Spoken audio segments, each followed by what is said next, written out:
YCP నేత గన్నవరం మాజీ MLA Vallabhaneni వంశీకి కీలక అనుచరుడైన కొమ్మ కోట్లు ఎట్టకేలకు పోలీసులకు చిక్కాడు.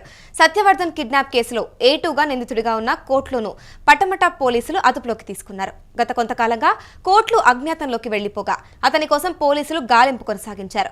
చివరకు అతడు బస చేసిన ప్రదేశంపై ఖచ్చితమైన సమాచారం అందడంతో పోలీసులు ప్రత్యేక బృందాన్ని ఏర్పాటు చేసి పట్టుకున్నారు. ఇదే అంశంపై పూర్తి సమాచారం మా ప్రతినిధి వెంకట్ అందిస్తారు. చెప్పండి వెంకట్, ఇప్పుడు కోట్లు ఇన్ని రోజులు అజ్ఞాతంలో ఉండి ఇప్పటికైతే ఇంకా పోలీసులకు దొరికిపోయారు. దీనిపై మీ దగ్గర ఉన్న సమాచారం ఏంటి?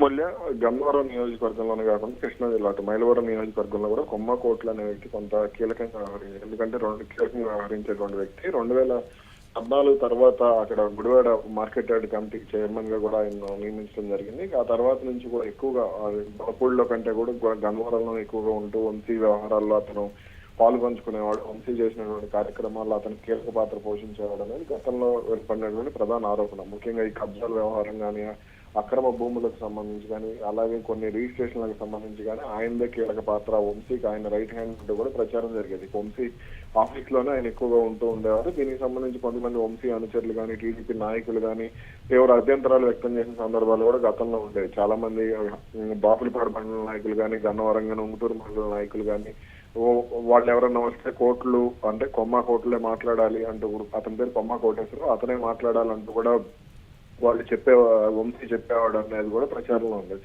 ఇక దీనికి సంబంధించి అంటే 2019 తర్వాత ఈ అంటే ఆయన చేస్తున్నటువంటి కార్యక్రమాలు మరీ ఎక్కువ కావడం, అదేవిధంగా వంశీకి సంబంధించి ఏదైతే కబ్జాలు కానీ ఇతర వ్యవహారాల్లో డైరెక్ట్ గా ఇన్వాల్వ్ కావడం, అటు వైసీపీ కీలక నాయకులతో కూడా సంబంధాలు పెంచుకోవడం ఇవన్నీ కూడా చేస్తూ వచ్చాడు. ఈ నేపథ్యంలోనే గత కొంతకాలంగా వంశీ అరెస్ట్ తర్వాత సోషల్ మీడియాలో కానీ లేదా నియోజకవర్గంలో కానీ గతంలో ఎక్కడ చూసినా సరే ఏలూరు రోడ్డు మొత్తం కూడా ఆయన హైవే మీద, నేషనల్ హైవే మీద గన్నవరం వరకు, బాపులపాడు వరకు కూడా ఆయన బ్యానర్లు ఉంటూ ఉండేవి. ఇక ఉన్న బైపాస్ దగ్గర నుంచి కూడా. అయితే గత కొన్ని రోజులుగా అతనికి సంబంధించినటువంటి ఎటువంటి ఫ్లెక్సీలు కానీ లేదంటే అతని అంటే యాక్టివిటీస్ కానీ నియోజకవర్గంలో దాదాపుగా కనపడలేదు. ఇటు విజయవాడ రూరల్ మండలంలో కూడా అతని యాక్టివిటీస్ ఎక్కువగా ఉన్నాయి. అయితే ఇప్పుడు అంటే భయపడి దాక్కోవడంతోనే పోలీసులు అంటే సత్యవర్ధన్ కిడ్నాప్ కేసులో అతను ఏటూగా ఉన్నాడు. దీంతో ఇక పోలీసులు అతన్ని ఎలాగైనా సరే అరెస్ట్ చేయాలి. అతన్ని అరెస్ట్ చేస్తే మరిన్ని విషయాలు వెలుగులోకి వచ్చే అవకాశం ఉంటుంది. అంటే వంశీ చేసినటువంటి కార్యక్రమాల మీద దర్యాప్తు చేస్తున్నటువంటి పోలీసులు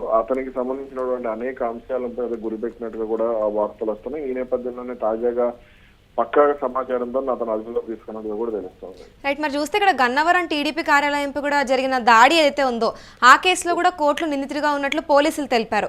దీని గురించి ఏమంటారు? అదే చెప్తున్నా కదా, వంశీ ఏ కార్యక్రమం చేసినా సరే, గన్నవరం మాజీ ఎమ్మెల్యే వల్లభనేని వంశీ ఏ కార్యక్రమం చేసినా సరే అందులో ఇతన్ని ఖచ్చితంగా పాత్ర ఉంటుంది. ఈ విషయం అక్కడ అలాగే ఆర్కే ఇంకొక అతను కూడా ఉంటాడు, రామకృష్ణ అనే అతను కూడా ఉంటాడు. వీళ్ళిద్దరు కూడా కొమ్మ కోట్లు, ఆర్కే ఉంగుటూరు మండలం, ప్రస్తుతం వంశీ అతని ఇంట్లోనే ఉంటున్నారు.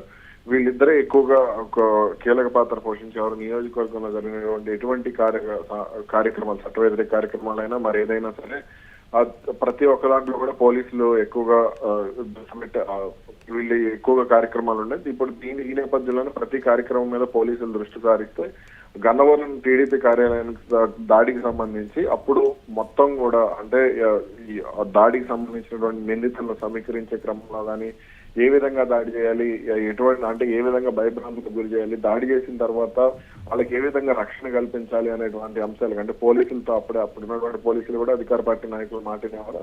సాధారణంగా రాజకీయాల్లో సహజంగానే జరుగుతూ ఉంటుంది. ఈ నేపథ్యంలోనే ఇతని పాత్రకు సంబంధించి పూర్తి ఆధారాలు సేకరించుతున్నారు. పోలీసులు అతన్ని గురిపెట్టినట్టుగా కూడా తెలుస్తుంది. అతన్ని అరెస్ట్ చేస్తే వంశీ కూడా కంట్రోల్ అయ్యే అవకాశం ఉంటుందనే భావన కూడా పోలీసులు ఉన్నట్టుగా కూడా వార్తలు వస్తుంది. రైట్, మరి ఇప్పుడు చూస్తే వల్లభనేని వంశీ వర్గం ఈ అరెస్ట్ పై ఏమైనా స్పందించిందంటారా వెంకట్? ప్రస్తుతానికి అయితే వంశీ సైలెంట్ గానే ఉంటున్నారు. నియోజకవర్గంలో కూడా పెద్దగా తిరగటం లేదు. గన్నవరం నియోజకవర్గంలో తిరగట్లేదు. సాధారణంగా ఆయన ఉంగుటూరులో అంటే కోర్టు ఆదేశాల మేరకు ఆయన ఎక్కువగా నియోజకవర్గ జిల్లా దాటి వెళ్ళకూడదు, అంటే రాష్ట్రం దాటి వెళ్ళకూడదు. అది కూడా 40 కిలోమీటర్ల 45 కిలోమీటర్ల పరిమితి విధించింది. కాబట్టి దాంతోనే విజయవాడకు సమీపంలో ఉన్నటువంటి ఉంగుటూరులో అంటే గన్నవరం సమీపంలో ఉన్న ఉంగుటూరులోనే వంశీ ఉంటున్నారు. అక్కడి నుంచే నాయకులతో కానీ, స్థానిక నాయకులతో కానీ, లేదంటే వైసీపీ నేతలతో కానీ వంశీ మాట్లాడుతున్నట్టు కూడా తెలుస్తుంది. అదే సందర్భంలో అటు వైసీపీ కార్యక్రమాలకు కూడా హాజరవుతున్నారు తాడేపల్లి కార్యాలయానికి సంబంధించి. మరి దీనికి సంబంధించి ఈ భవిష్యత్తులో ఎటువంటి కార్యక్రమాలు ఉంటాయి ఏంటనే చూడాలి. Right, thank you Venkat.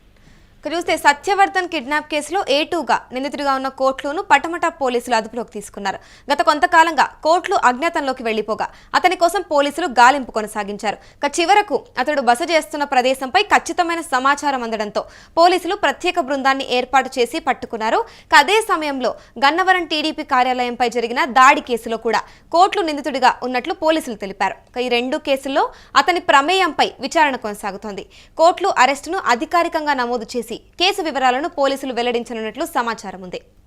కాగా ఇక సత్యవర్ధన్ ను బెదిరించడం, కిడ్నాప్ వ్యవహారంలో కూడా అరెస్ట్ అయిన వల్లభనేని వంశీ ఆ తర్వాత పలు కేసుల్లో ఎదుర్కొన్నారు. అనారోగ్యంతో జైల్లోనే అవస్థలు పడ్డారు. అనంతరం జైలు నుంచి విడుదలయ్యారు.